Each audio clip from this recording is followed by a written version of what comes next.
Hey everyone, it's Michelle. This is my channel, Michelle Monstera. I'm going to do a really quick garden tour of like what's in my house in terms of an outdoor gardening. If you are new here, if you're interested in following my journey, I invite you to follow along. And it's going to be fun, it's going to be chaotic, but it's going to be very interesting and this is what I want to do full time. So if you would like to support my channel, please like and subscribe. I'm gonna head downstairs now to show you what is happening in the garage.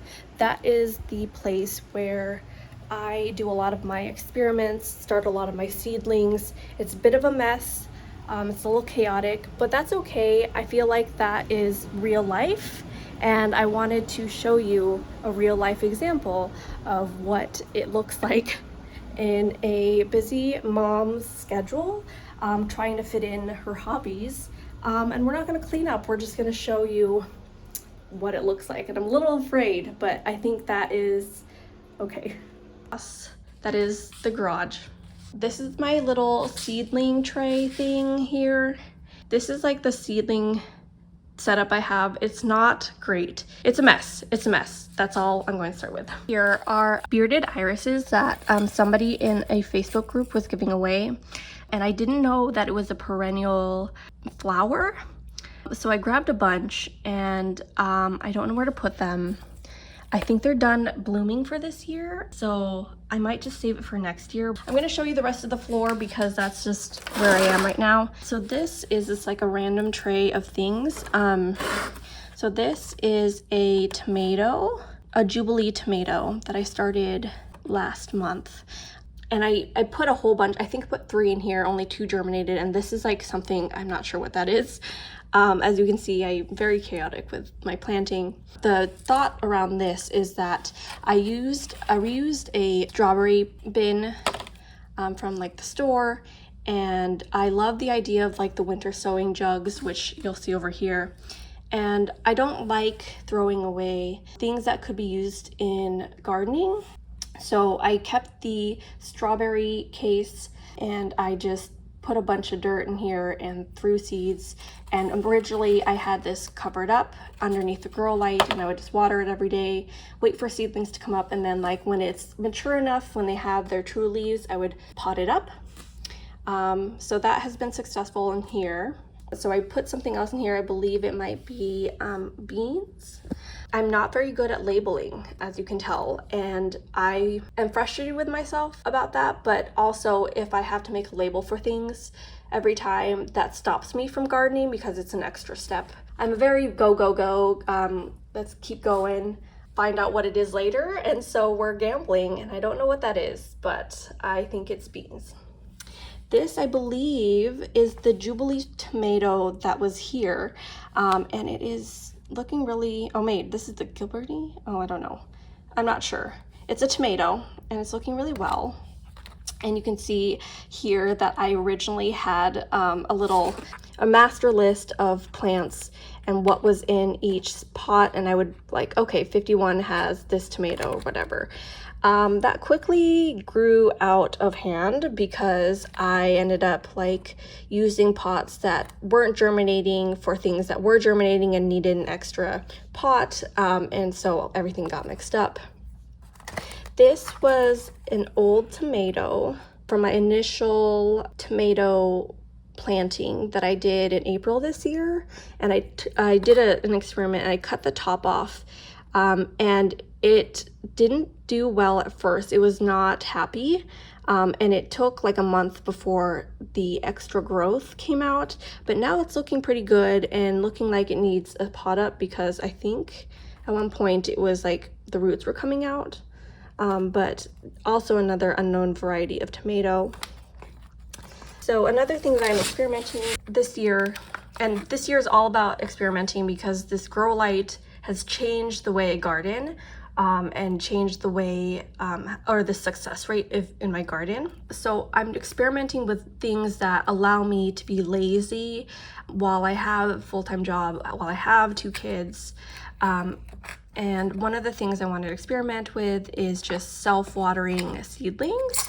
Again, don't know what the seedling is. It looks like a bean, and I put it in this little cup So originally it's in a little planter, like a cash pot. No, not cash pot. Just a plastic pot, a little seedling pot. And I put a string in the pot and just put water in the bottom of this thing that I thrifted. It looks like some weird chalice thing. I have no idea what it's for. But to me, in my eyes, this was the perfect self-watering pot. So we're gonna see how that works, because coming down here and watering the seedlings every day is something that I like to do, but it's something that is really difficult to do right before work. And in the rush of things, I end up forgetting it, so that is supposed to help. Another thing that I am finding that is really irritating to me is that as much as I love the economical reusing plastic and milk jugs and whatnot, things to reuse in the garden, it's just not cute. Like, it's just not cute to have this milk jug here with seedlings. But you know what, it's gonna work because I feel like it's been working really, really well actually.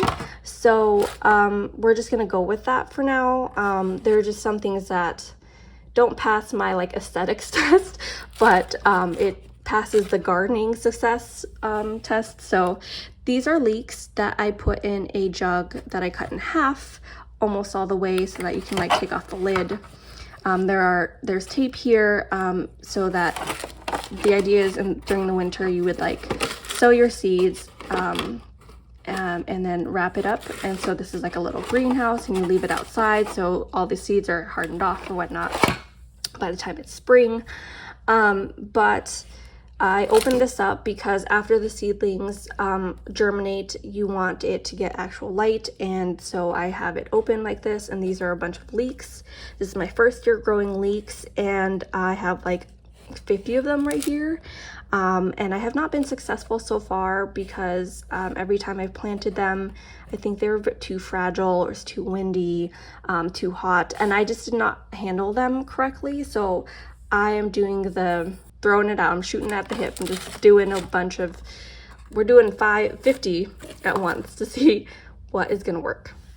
Similarly, here's mammoth basil in a little half-gallon milk jug, and this was sown 2 weeks ago, and I'm really excited. Once again, I wanted to drown in basil. This is basil, and this seems to be working out really well. I really like the winter sowing jug. This over here, I believe is parsley, and I actually labeled this one parsley, and also started the same time as this guy here. So I have a bunch of parsley. I wanted to do a winter, or sorry, like a herbs, and for some reason I forgot parsley, and so as one does, I went all in and I planted a bunch of parsley there, and so there's like a bunch of sprouts. So starting to look good. Over here we have a bunch of different peppers and I believe an artichoke. So these peppers were planted at the beginning of the season in April. I started these a little bit later than I expected. I just potted these up yesterday. I don't obviously know what peppers these are, but I believe one of them is a Scotch bonnet. Another one is a chiltepin, and the third one is a paprika pepper. And what I really, really want to do this year is to be successful in getting a paprika pepper so that I can dry it and we can use it in the kitchen, because paprika is one of our favorite, if not our favorite, spice to use in the kitchen. And as you can see, once again, I'm reusing a cup from McDonald's that I had a smoothie in that had a lemon cucumber in there. And there is no drainage holes. So that's not good. Oh, there's something else germinating in here. What is that? I didn't plant anything else, or I thought I didn't plant anything else. These are also more peppers that I don't know what they are. These need to be potted up. As you can see, these don't have pots because I was experimenting with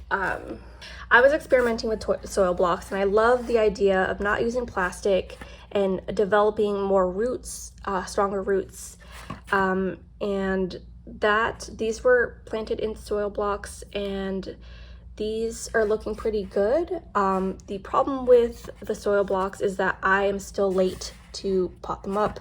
So I'm sure the roots are like going crazy and want to find an actual piece of land to grow in, but I have not potted those up yet. So far I do like soil blocks, but it adds to the disorganization because I am not very good at labeling. And a lot of the things when I soil block maker that does 4 at a time. What I'm not very good at is planting 4 of the same thing. Like I'll plant one type of lettuce, one type of pepper, and it's just 4 things because I'm just an at-home gardener. And I don't know how to label soil blocks individually, and so that was my struggle. Either way, I'm still losing track of what everything is anyway, so we're just kind of like we're just chaos gardening. This is an artichoke that I started about a month ago. I was inspired by a post on Facebook, and their artichokes were going really crazy, and they were in zone 9. I am in zone 8B, and I did not know that you could actually grow artichokes here. So I'm starting a little late, but artichokes are perennial in our zone. So if I start this plant, I will keep it and then have it ready for next year to start early, and then we'll get some artichokes. Look at this. Chaos. This is my like watering jug that I got for free, which is why it's here, because like I really wouldn't use that kind of stuff, but you know, a lot of the stuff I get is free, which is why I get it and why it doesn't look very aesthetically pleasing, but it works. This is Napa cabbage in a Tropicana. I started these, I potted this up last month, and my partner really loves Napa cabbage, and so I am growing a few for him. I thought it was too late in the season to start to grow cabbages because we're pretty much in the middle of summer. However, I feel like it is still a good time to try to do cabbage, and I've never done cabbage. The other thing that sucks about this is that I can't keep it open, so it's just gonna sit in this little greenhouse, which I think is okay. So now we have the actual shelving unit. So up here in this first row of things these are my soil blocks. I'll put these out actually. These are soil blocks and look, I tried to label, but then I didn't label in Sharpie. So I think I know what these are, but I'm not sure. This is dill. And these are looking really good. Like I sowed a few seeds in there, and a couple came up, and so I don't ever have the heart to like rip one out if there is more than one. So I'm going to transplant these soon. These are definitely looking like they're good, good to go in the ground. Just need to be hardened off. This looks like it's cilantro. Cilantro, and then these are Lunalaria flowers, which is this is my first year really growing flowers, and none of them have bloomed for me yet, but I'm really excited for the Lunalaria because not only does it bloom, but you can dry it and it looks really pretty. I'll put a picture up on the screen of what it looks like. And so I have one germinating here. It looks like, I don't know what that is. I don't know why it's not in the middle. Maybe that's one, and one growing there, and I don't think anything's coming up there, but that's okay. So this is, I wanted to show you, this is like one of those, I don't know, Dollar Tree. I don't think I got this at the Dollar Tree, but you can get a lot of things that look like this in like cheap places. And I didn't know what to do with it, and I saw it and I thought, oh my gosh, it's like the perfect thing to put my soil blocks in because it has like open area here, but it doesn't fall out. You can still water and then like pour out the excess water from the sides. So I really love that. I love repurposing things. Once again, it's not aesthetic, it's not cute, but it works. Oh, here are my self-watering pots. I'm just super lazy. And to allow me to be lazy, I have done the same thing that I did with that little pot over there with the string. And so I have a string attached here, a little cup with water. And this is a tomato, and it's looking really well.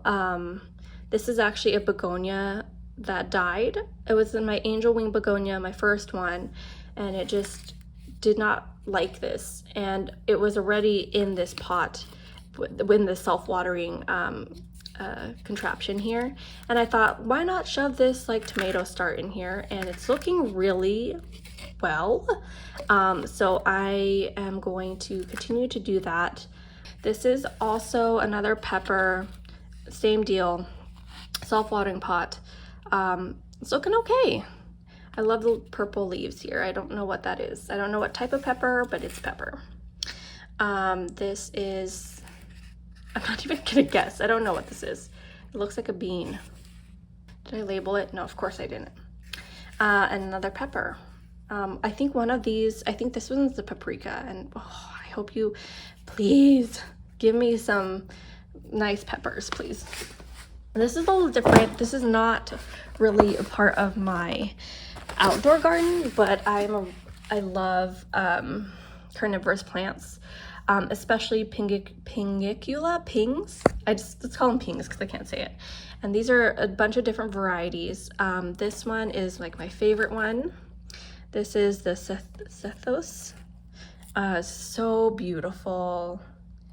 Like, love the pink color, love the big leaves, and look at all those dead bugs. Yeah, one of the best part about having carnivorous plants is that it doubles as, like, it looks pretty, but it also has a double function of catching annoying fungus gnats when you have seedlings. That is my ping sethos. This is one that I bought off of somebody, and he wrote a label, but I can't read his writing. I'm so sorry. Wow. Well, mine isn't any better, but so if you guys can read that, or if you know what variety this is, that's another ping. This is also another really cute ping, gypsicola, and it's super tiny, and I don't know if it's doing very well in my care because all the leaves, like, they were long here and they just kind of died.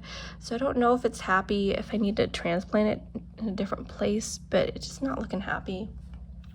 These are my propagations of piniculas, and how you, if you're unfamiliar with pings, you take leaf pullings from the plant and you pull it and you just shove it in the soil, and that's it. And as you can see, there are a whole bunch of different, like, this is amazing. I thought I was just getting one plant at a time for each leaf pull, but there's like, it feels like 5 or 6 plants on here. And the leaf dies off, the mother leaf dies off, and then it produces little seedlings, and it looks amazing, and that is amazing. I did not expect that. So I have a bunch of leaf pullings here. Not everyone ends up being successful. Like this one, I thought it was gonna die actually and just not produce anything, but you do see some babies in there. I also threw in a bunch of really little pings in here that I bought from somebody. These are super tiny, so I'm trying to get them to be a little bit bigger before I transplant them into something like a container. This is a new pull, but it looks like, I don't know if that's part of that. I think that's a different little leaf. And then, yeah, don't know what varieties these are, except for I think these are, I'm pretty sure these are the sethosa, because I love that one so much that I pulled a few. The other thing I will mention about the leaf pullings is that you eventually have to do leaf pullings anyway, because these leaves end up like dying and like overtaking, like the newer leaves are obviously on top and then they cover the older leaves. The older leaves end up rotting and going away anyway, so might as well take some leaf pullings, put them in here and make more for yourself. So that is one container. For some reason I thought to make different containers of this. I'm not sure why. I think I was excited to save a container. This does have little tiny drainage holes in the bottom. I don't think it's sufficient, but I also shoved a couple of, what's it called, tiny pings in there as well. Hopefully this germinates. This one I'm not sure is going well. It looks like it's just dying off, but that's okay. It doesn't ever have to be 100% here. Yeah, I'm not sure if anything. Ooh. Looks like there's some growth in there, so I'm gonna put her back in. And that's like the cool part about pings, they're super easy. This is a drosera, and I made little cuttings, and I also labeled, and I can't read my own writing, but this is the one that lives outside by my plants, and it's like my favorite drosera right now. It's beautiful, and the person that sold it to me told me that when it lives outside it does really well, and it actually caught dragonflies for her, and I don't want to hurt dragonflies, but to realize that a plant like this can capture something as big as that, it's just quite amazing. So I'm putting little cuttings of the leaves in here. You can also do it in the way where you put it in soil, but I like the look of it. But I also saw that there is a bit of growth here. I think that little black furry thing right there at the bottom is a root. And I don't know if it's because I think what happened was I pulled a little bit of the root, but a whole root, and it's just starting to grow, and so that's really cool to see. This is also another drosera, different type, different variety. There's no activity. The thing that sucks about the water propagations like this is that it takes months before something happens, and it's a fun surprise when it happens. Oh, I wanted to show you really quickly before I go and end this video. This is like my little propagation area. Where do I not have a propagation area, honestly? I try to have it everywhere, and this is a mix of like tomatoes, basil, and like houseplants. This is a lipstick plant that I'm trying to get to root, and it's been a couple months and nothing has happened. Wait, just kidding, there's a root. Oh my gosh, okay, lies. And so this is tomato suckers. No, not tomato suckers. I think what happened was my daughter decided to pull on a bunch of tomatoes, and because she likes to like pull plants because she thinks she can just eat all of them, which is not a bad thing.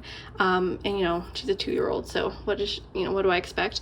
But I am rooting these, and then there's a basil here, as well as, oops, did I pull basil and another tomato plant? Okay, oop, come back. And I just pulled this basil this morning, and the cool thing about basil is you can just shove them in here, and they have roots, and then you can like replant them. 2 basils, and then there's a gray feather, begonia gray feather, all in here. This is another basil as well that I pulled. So that is what is going on here. It's a mix of just a bunch of projects, and I love experimenting. I love watching the growth. When you walk into our walkway, you see shoes and stuff, but you also are greeted with an AeroGarden. And my lovely friend Monica gifted this to me, and this is, I think, one of the first generation AeroGarden, and so it looks clunky, it looks different. I feel like it's 15 years old. It was not used, and she gifted it to me. And I have some things growing in here, and I'm new to AeroGardens and hydroponics, so I'm pretty sure I'm probably doing something wrong, but that's okay. We're gonna learn from that. So with the AeroGardens, you have little pods. Oh my gosh, I didn't realize the roots were going. And you have these inserted in here, and then inside here you have like water going, and then there's a little bubbler for oxygen. Let me turn on the lights. It's quite bright. And what I have planted in here, so in this purple basil pot, I put in a start of, I think, Genovese basil, and I kept the little sticker thing on for the label because I didn't realize that if you do this, that means that the light might get through into here, into the system, and that is not good as it introduces algae and then it clogs the system. So I need to figure out what to do for that. I think I'm gonna put some foil on there, but this is just Genovese basil. This is also another basil. I think these are two different types of basil, I'm not quite sure. My goal this year is to drown in basil all year long. So we're growing some basil. This is a tomato, I'm not sure what type, and it's interesting because this generation of AeroGarden has different selections of what you have put in here, and I'm not sure what the difference is in terms of what changes in the system, maybe the lighting, maybe the length of the bubbler inside here, and I'm not quite sure. So I have tomatoes and peppers selected there because I have one tomato and pepper, and it's right here, and it looks, let's look at the roots. This is like rock, what is it called? Rock wool. And I didn't read the instructions. This was a start that I had, and I just shoved it in here in the rock wool. I guess you weren't supposed to do that, but it's looking okay. These things right here are covers for starts, like if they're not germinating yet. And if you see this one, I don't know what I put in there. I think it's a lettuce. You put the cover on to keep the greenhouse effect, and that will germinate seeds faster. And so don't throw these away. I almost did. This, I believe, is lettuce or endives, lettuce, and then this is another type of lettuce as well. This is dill, and I don't know how many seeds you're supposed to put it in the each pod, but I put like 3 because I was like, I don't know if it's gonna work, and it looks like all 3 are working. I don't like pinching seedlings and throwing them away, so we'll see about that. So that's my AeroGarden. This is my AeroGarden that I think it's the newest generation, or really close to the newest generation. This is basil, parsley, and dill. I used the seeds that came in the container, and so you can see the basil is doing well. I don't see any roots. Oh, a little bit there. The parsley's not doing so hot, it's just molding. I don't know what to do with that. Then dill. So there's, and it's nice because it's in the kitchen, and if we wanted basil, dill, or parsley, it's right there. We're gonna have to work on the parsley though. All right, you guys, that is the tour of my little seedling experimentation area. However, that's just one little portion of my home. I also have a community garden. So if you guys want a tour of like the rest of the house, which is mostly houseplants, please let me know. Let me know in the comments if you want that, and I'd be happy to film that. Thank you so much for watching and letting me blab and see my chaotic life, and I hope you enjoyed that. Please come again by subscribing, like the video, and leave a comment. I'll respond, and see you next time.